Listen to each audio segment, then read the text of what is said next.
Hello everyone and welcome back to the Common Sense Crypto channel. As with you always, this is Rich doing another video today on XRP.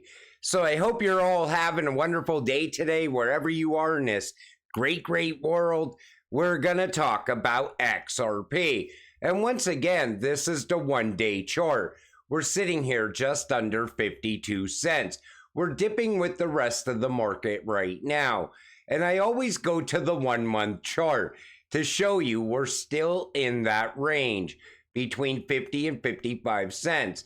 You know, whenever you look at the 1-day chart, people are saying, look it, there goes XRP dipping again. And it gets frustrating hearing that. But what's going on actually is we're still in that same range, waiting for a breakout to happen. And in today's video, I'm going to try to answer some of your questions as well, because I was going through the comment section and a lot of you had a lot of different questions, people hitting me up on X as well. So we're going to start with this. For security reasons, every participant in RippleNet must hold a small amount of XRP. That's 300 plus financial institutions holding a sum of XRP waiting for clarity as well. They're waiting just like us. So when a user wants to withdraw money from the RippleNet network, the existing balance is redeemed. For security purposes, every user of RippleNet must hold a small amount of XRP. Now, it could be as little as 10 XRP, but most of these people are holding way more than that. They plan to utilize that XRP in the future. But that shows you that we're going to watch more and more institutions lock away XRP. There's going to be demand for XRP as we push forward, is what I'm saying. Now, a lot of you said that they're never going to utilize Ripple's technology inside of BRICS. Take a listen to what Brad says here. That's why I say this isn't just bad for Ripple, it's bad for crypto broadly here in the United States, and it's driving that activity, it's driving that entrepreneurial activity outside the United States. I think that definitely bodes poorly for the U.S. crypto industry at large. I think if you believe these are the future infrastructures for payment networks, I think we should care about, what countries have control over those technologies. So what Brad's saying is the U.S. pushed Ripple out of the country so they could start building elsewhere. And that's what they did. All during the entire time they were tied up with the SEC, they were building everywhere else. They built themselves into a global company. They put rails in place all around the world for XRP to run on. And our own SEC caused that to happen. Don't forget it. And then there's this. Now, this is absolutely ridiculous. So Ripple's primary business continues to be, as it has been since 2013, unregistered sales of XRP. SEC says it also plans to issue a new unregistered crypto asset. So they're already calling Ripple's new stablecoin an unregistered security. It didn't even get launched yet. And that's what Gary's saying already.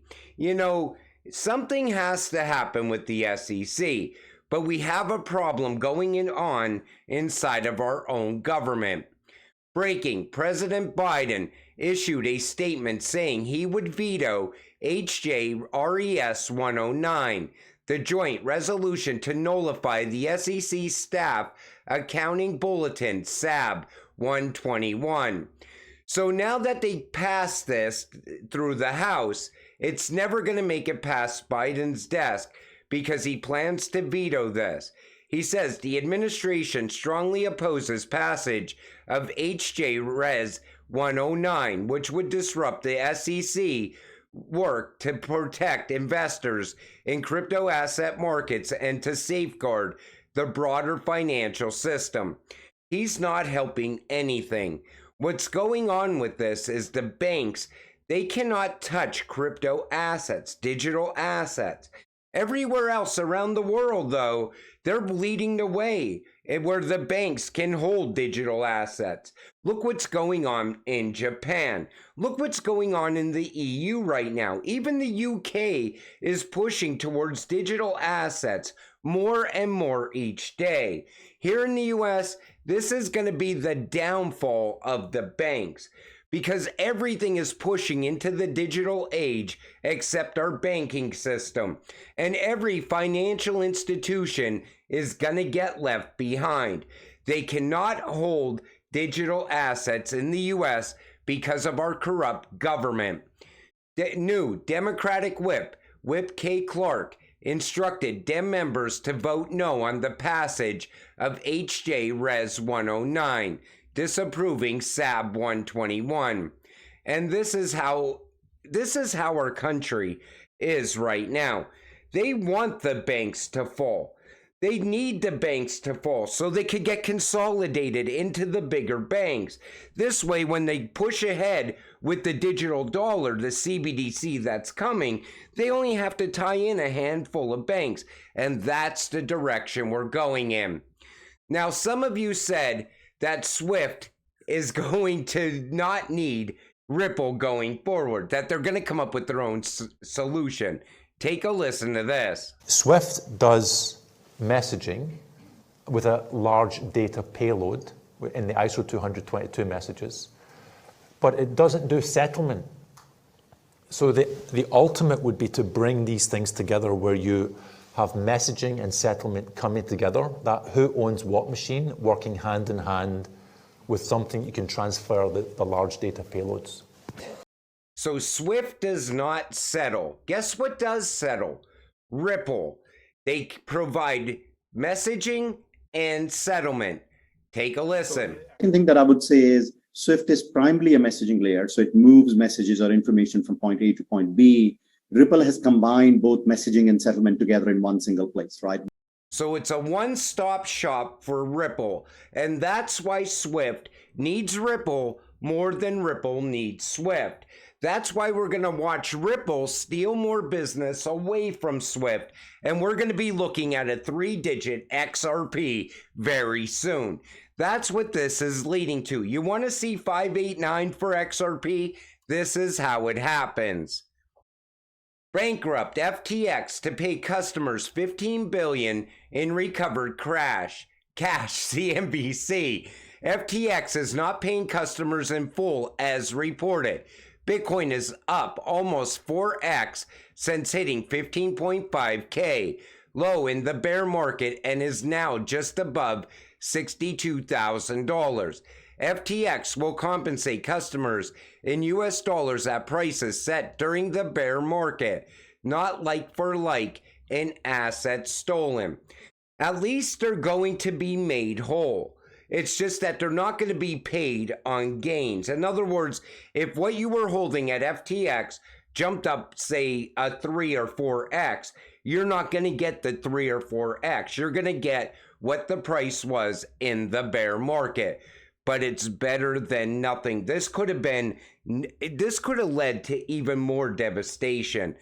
At least they're repaying back some of the money. ECB President Christine Lagarde. Now, I want to talk about what she's saying here. CBDC will be used for control. Cash transactions above €1,000 already banned. Jail or fines if you are caught. With CBDC Euro, there will be controls. Maybe transactions 300 to 400 euros won't be controlled. Anything above will be. Now, I always tell you, look to the east to see what's coming to the west. We're right on track with what's going on in the EU right now. We're even going to adopt MiCA-like regulations here in the US. And the reason I wanted to talk about this is because I keep seeing people saying, well, if we cash out into US dollars and we store that money in the bank, then the bank would automatically transition that over to digital money when the time comes. I would rather hold crypto going forward. If somebody said to me right now, if you put in $1 million in the bank and you sign a contract that you will keep it there for 2 years, I will give you $1 million against your $1 million. Double it. And you know what I would say? Nope, I'm not going to do that. You know why? Because I know the banks are like playing Russian roulette right now. We don't know which banks are going to fall, but we know it's coming because it's planned out already. Plus, I don't want my money to get transferred over to a CBDC, especially if they have limitations on it. Think about it. You want to go and buy something. Well, you can't buy that because there's a limit to how much dollars you can spend on a daily basis. There's most likely even going to be limitations to CBDC that you could spend on any given day. I would rather hold on to my XRP because I think we are going to have a different option available. In other words, you're going to be able to spend your crypto directly. Think about it. You are holding an asset that is going to move central bank digital currency from one bank to another. I will gamble on XRP against the bank, against the fiat dollar, because I don't think the US dollar has that much longer to go. I don't think we're going to be looking at the US dollar as a world's reserve currency probably after 2025. And if they announce a CBDC here in the United States this year, the US dollar automatically loses world's reserve status. You don't understand what that means yet, but you will once it happens. There's going to be widespread panic. It's just like in the other day, I did that video where I talked about how I think the billionaires are planning for the US dollar to fall, because that's what they're talking about all the time. They're talking about USD collapsing out, and they're preparing for it. But we're not quite there yet. I'm still speculating a little bit on this, but I would definitely not cash out my XRP into $1 million and store it in the bank. That's the worst idea you could possibly come up with. And then there's inflation. This is theft by another name. So, okay, you cash out your XRP or your crypto into US dollars, and now you're still fighting off inflation at the same time. And I think we're going to go into hyperinflation at some point as well, as more and more countries continue to break away from the US dollar. So now the crypto that you sold for US dollars, that US dollars are no longer worth as much as they were the day that you sold your crypto. That's why crypto, to me, is now a longer term hold. In other words, I definitely want to take some profit. I don't think I'm going to touch my XRP. Maybe I'll take profit from XLM or XDC or something else. But I'm worried about selling it into USD because of inflation plus taxes. And they're talking about even raising the taxes higher for capital gains. There's too many things going on right now for me to feel comfortable about selling off my crypto, because I think crypto is going to be way more valuable as time goes on. You got to look at what we're holding. We're holding utility-driven cryptocurrencies that are going to be part of the new financial system, and you want to cash in on that. And over time, these cryptocurrencies are going to gain so much value, you would regret selling in a normal run like alt season. You would regret it once utility kicks in. But until it all happens, stay patient, stay positive, and let's get rich together. With that said, I'm going to wrap up this video. I want to thank you all for watching. I appreciate all of you. I'll see you in the next one. Have a great night.